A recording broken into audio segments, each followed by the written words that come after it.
This is LOA Recon with Good Vibe Coach Jeanette Ma, where we explore the ins and outs of conscious creation to manifest our favorite dreams come true. Let's have some fun together. Today we're talking about how to manifest when there's a muggle in the way. There are times when we want to use our manifesting powers to create something we want, but there's someone uncooperative standing in the way for one reason or another. Maybe we're partnered with them, or maybe it's a coworker or a decision maker who's not cooperating. For one reason or another, there's someone involved who's not LOA savvy, who seems to be foiling all our alignment efforts. Either they're being consistently negative or pessimistic, or they think hard work's the only way anything good is going to happen, or they just disregard our own guidance about how to proceed. It seems like they are ruining our manifesting party. And maybe they're doing it because they're oblivious to their creative powers, or maybe they just actively disagree with us about how reality comes about. But for one reason or another, they aren't using their creative powers in helpful ways that we can see, either because they don't know how or they don't believe they can. Like sometimes this happens when we're house hunting with a realtor who doesn't think the property that we want exists in the price range we want. Or maybe it's a doctor. In my experience, it's often been a veterinarian who says there's nothing that can be done, or that the only thing to do is this terrible sounding thing. Or sometimes it's a well-meaning friend who thinks you're being too picky about what you want in your next love interest and tells you just got to figure out what you're willing to compromise on. You know what? When I volunteered in animal rescue, I found myself working with other volunteers who had some really unhelpful thoughts and ideas about people and how they treated animals. And it's easy to see where their stories came from because we were looking at the evidence of it every day. And the truth is, I was one of those volunteers for many years who thought all those negative things until I discovered conscious creation. And then I realized I'm part of the problem. My mantra that people suck is creating more problems than it's solving. So when I changed my story, I got a new reality, but the people around me were still telling their old stories, and that seemed to get in the way of what we were trying to change. It also happened when I worked in sales, and our management team, oh my gosh, they were all gloom and doom. They were threatening us to get our acts together or we're all going to be out of jobs if we didn't pull something out of our hats. And I was like, wow, this is really not helping. Those vibrations are not how we get to a successful place. And that's not to mention that almost every boyfriend I've had has been decidedly muggle.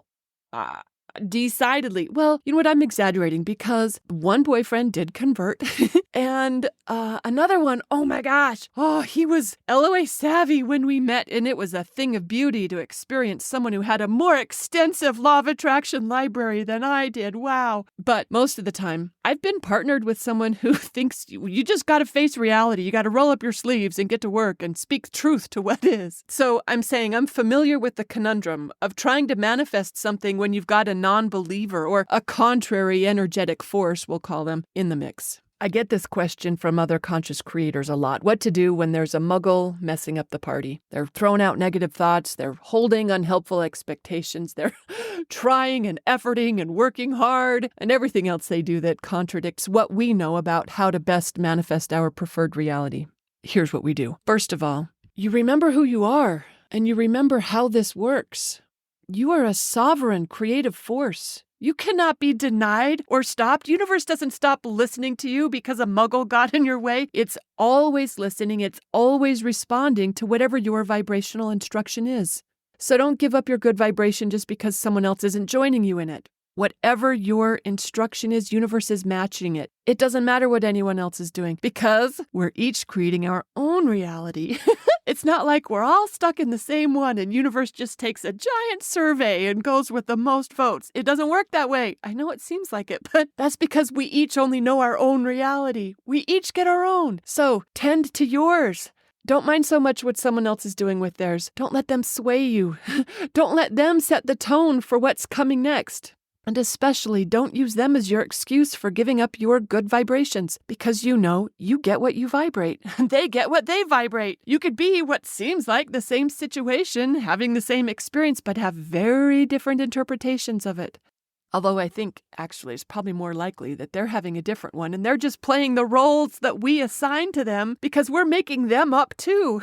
So, it might be worth relaxing your story about them since people live up to and down to our expectations all day long. But at the very minimum, at least don't let them set your vibrational tone. Stick to your story about what you want and follow your guidance as best you can. Because he can't mess this up for you unless you let him. Or she can't ruin the party unless you follow her lead. So don't follow her lead. Even if you have to keep it to yourself, which is where it's best done often anyway. Just stick to your story of what you want and how you want to feel. Keep visioning your desired end result and keep practicing however it is you want to feel, successful, satisfied, happy, whatever. Don't give up your good instruction because your spouse or your parents or your boss or your doctor or your agent or your loan officer, whoever, doesn't get it. If we focus on how they're getting it wrong, that vibration doesn't help us. Let them have whatever they're having, and you pay attention to what you're having or to what you're creating. Otherwise, it's easy to get swept up in their routine, and we know too much to do that. I know that can be a big ask to stay positive and maintain your alignment in the face of the negative Nellies, but you're more powerful in your connection to Source than anyone who isn't tapping that. And yes, I get it. It'd be nice if they'd help.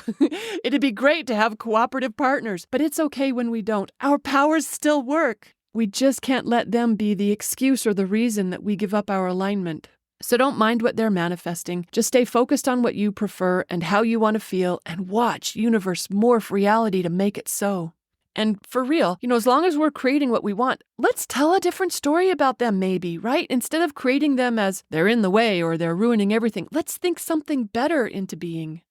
Like when I realized that I was knowing rescue people to be super burned out and really fed up at the end of their rope, barely hanging on, super negative view of society and people and how we treat animals. Once I learned about law of attraction, I knew I could do better than that. I could create them differently. I could imagine them as hopeful and optimistic and well-resourced and successful and seeing progress and celebrating instead of any other version I'd been entertaining.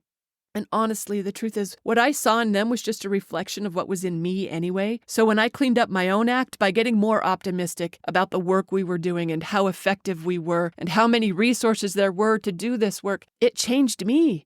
And it changed what I saw and experienced. And it changed them, the ones I was doing it with. And that's just because I took responsibility for my own creation, including my fellow players. So I'm just suggesting it's worth checking your story about the muggles who are messing it up for you. Maybe you could have a different version of them instead. Or at the very minimum, we can render them irrelevant if they're going to stay contradictory and uncooperative. So remember who you are, stick to your story, let them have it their way, or maybe be willing to relax your idea about how they are and let universe deliver on all the best thoughts and visions you hold. It's so cool when we give up our old excuses or reasons why we can't be the incredibly powerful creators we are in every moment of our lives. It's worth using that power for good. Drop me a note in the comments below if you've got thoughts on this subject. Thanks for listening, everyone, and happy manifesting.